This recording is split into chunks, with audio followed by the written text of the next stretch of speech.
সহিহ হাদিসের মধ্যে দোয়া সম্পর্কে যেই কথাগুলো রয়েছে সুবহানাল্লাহ, সাধারণ মুসলিমরা তার ধারে প্রান্ত নাই। সাধারণ মানুষ দোয়া থেকে বিমুখ হয়ে আছে। সাধারণ মানুষ জানেই না যে দোয়ার সাথে তার কি সম্পর্ক। দোয়া হলো ঈমান, দোয়া হলো আপনার ইবাদত, দোয়া হলো ইসলাম, দোয়া হলো আপনার সাথে আপনার রবের সম্পর্ক আছে এটার প্রমাণ। দোয়া হলো আপনার জীবনকে পরিবর্তন করে দেওয়ার মতো একটা সাবাব। দোয়া হলো আপনাকে এই দুনিয়া এবং পরকালে কল্যাণকামী হওয়ার একটা অন্যতম মাধ্যম। দোয়া হলো আপনার জীবনের সমস্ত বিপদ আপদ থেকে মুক্ত হওয়ার একটা মাধ্যম। কিন্তু এই দোয়াগুলো আমরা ছেড়ে দিয়েছি। আর দোয়া হলো আমাদের প্রত্যেক মুসলিমের এমন একটা অস্ত্র, যেই অস্ত্র কেউ কেড়ে নিতে পারবে না। এটা এমন একটা পাওয়ার, এমন একটা শক্তি, সুবহানাল্লাহ। কারণ দোয়া করা মানে হলো আপনার সাথে পুরো পৃথিবীর ক্ষমতা যার হাতে, তার সাথে সম্পর্ক হওয়া। এটা হচ্ছে দোয়া।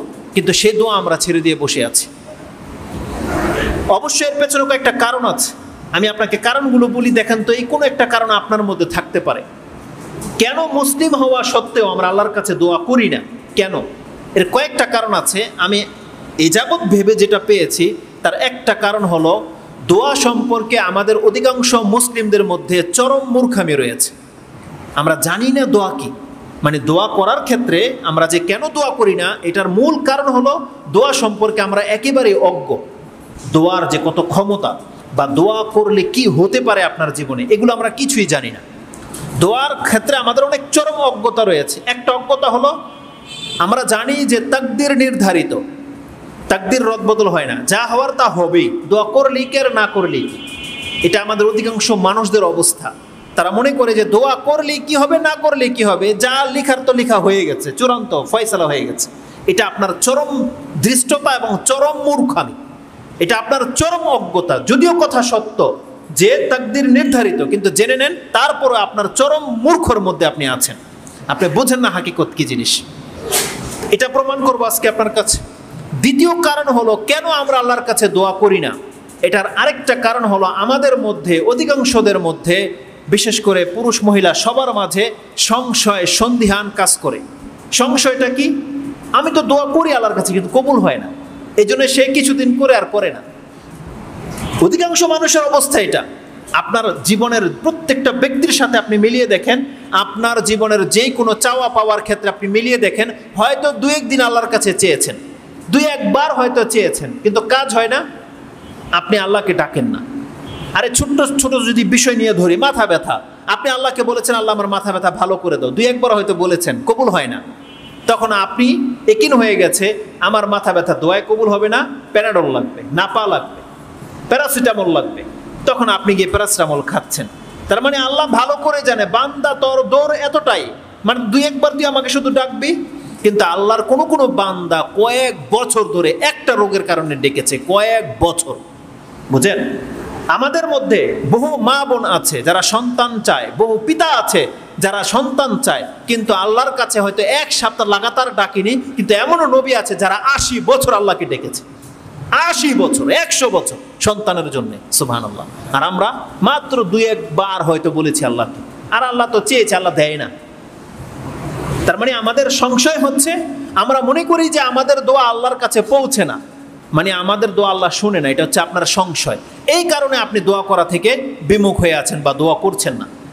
দোয়া কেন মানুষ মুসলিমরা আল্লাহর কাছে করে না, এর তৃতীয় কারণ যেটা খুঁজে পেলাম, তাদের অধিকাংশদের ভাষা হলো যে দোয়া কিভাবে করতে হয়, কোন শব্দে করতে হয়। আমি তো কোরআন পড়তে পারি না, আমি তো আরবি জানি না, আমি কোন ভাষা আল্লাহর কাছে দোয়া করব।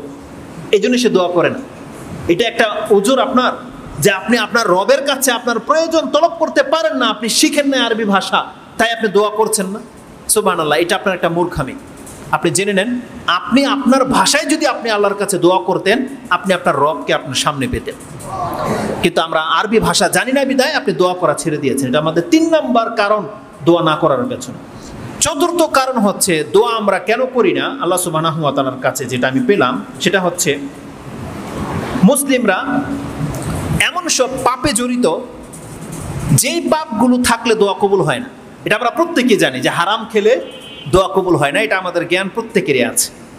তো যেহেতু আমাদের অধিকাংশ মুসলিম হারামের সাথে সম্পর্ক, এখন ও হারাম ছাড়তেও পারতেছে না, তাই ও আল্লাহর কাছে দোয়া করতে পারতেছে না।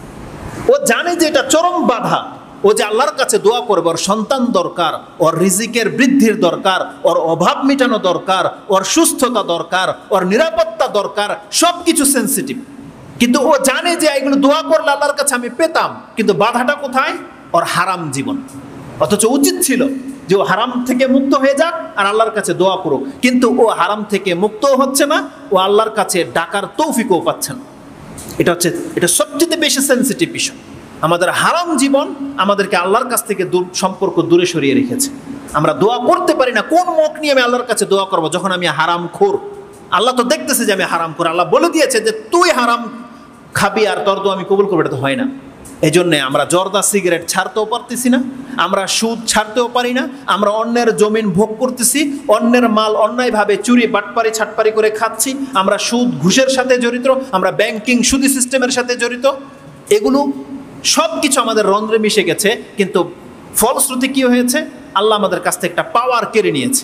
যে পাওয়ারটা ছিল এই সমস্ত লাভবানের চেয়েও লাভবান, সেটা ছিল আল্লাহর কাছ থেকে তৌফিক। আপনার জীবন পরিবর্তন হয়ে যেত যদি আপনি আল্লাহর কাছে দোয়া করতে পারতেন। কিন্তু হারাম খাওয়ার কারণে আপনার সেই মুখ নাই, সেই মান নাই যে আপনি আল্লাহর কাছে চাইতে পারেন বা আল্লাহর কাছে আপনি দোয়া করতে পারেন, আল্লাহর সামনে দাঁড়াতে পারেন। সে মান আমরা হারিয়ে ফেলেছি। কিন্তু নবীগণ, সাহাবীগণ তারা হারাম থেকে মুক্ত হয়ে এমন অবস্থায় এসেছে যে তারা ডাকলে আল্লাহ তাদের ডাকে আল্লাহ সাড়া দিয়েছে। কিন্তু আমরা এটা হইতে পারিনি। এটা হচ্ছে আমাদের চতুর্থ ত্রুটি, যে আমাদের হারাম খাওয়ার কারণে আমরা আল্লাহর কাছে দোয়া করা ছেড়ে দিয়েছি। কারণ আমরা জানি যে এইভাবে দোয়া করলে কবুল হবে না, এই জন্য আমরা দোয়াও করতেছি না। পঞ্চম যেটা কারণ, এটা তার থেকেও সেন্সিটিভ, সেটা হচ্ছে আমাদের সমাজের কিছু ধর্ম ব্যবসায়ী হুজুরদের কারণে সাধারণ মানুষ আল্লাহর কাছে দোয়া করে না। কারণ হুজুররা কি শিখিয়েছে?